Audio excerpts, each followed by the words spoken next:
nchini Tanzania, upinzani umeanza kupata pigo baada ya baadhi ya wanasiasa wa mrengo huo kuhamia chama tawala cha CCM. Rajab Hassan anaangazia swala hilo. Ni jambo ambalo alikutazamiwa na wengi kwa kiongozi kama Julius Mtatiro kujivua wanachama wa chama chake cha wananchi CUF na kujiunga na chama tawala CCM.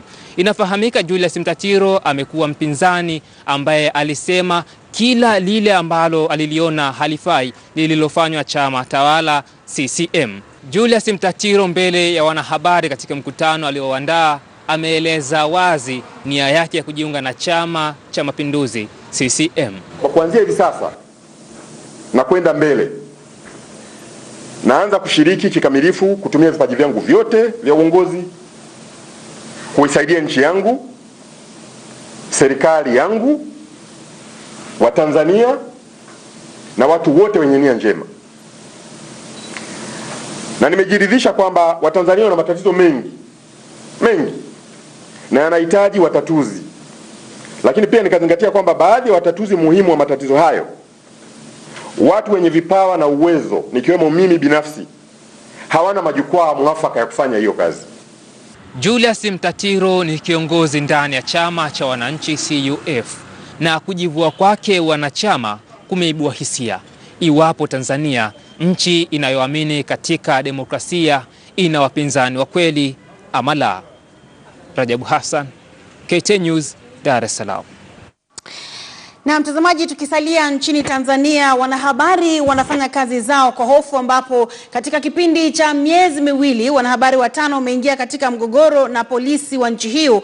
Lakini kisa cha hivi karibuni cha wanahabari kupigwa na maafisa wa jeshi la polisi la nchi hiyo kimezua gumzo, na watetezi wa haki za binadamu wanataka mamlaka hiyo kuheshimu haki za binadamu.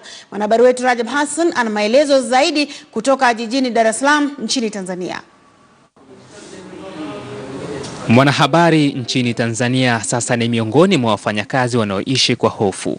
Kalamu na kamera zao huonekana kama ncha ya bunduki mbele ya wanaofanya harakati zao gizani. Lakini si wanaofanya tu mambo yao kwa siri. Hata walinda usalama wameonekana kutumia nguvu zaidi dhidi ya mwanahabari mwenye kalamu tu. Hii ni video iliyorekodiwa Agosti 8 mwaka huu. Anayesulubiwa ni mwanahabari Silas Mbise wa kituo cha redio cha Wapo FM cha jijini hapa. Walipishana maneno alipozuiliwa kuingia chumba cha mkutano baada ya kumalizika kwa mchezo wa mpira wa miguu baina ya Simba Sports Club na Asante Kotoko ya Ghana. Mtandao wa watetezi wa haki za binadamu nchini unalaani vikali tukio la kupigwa mwanahabari Silas Mbise. Katika video iliyosambaa wote mliona tukio hilo lilikuwa jionyesha akiwa katika uwanja wa Taifa, ni la kudhalilisha na la kufanya waandishi wa habari wazidi kuwa waoga wanapokuwa katika kazi zao.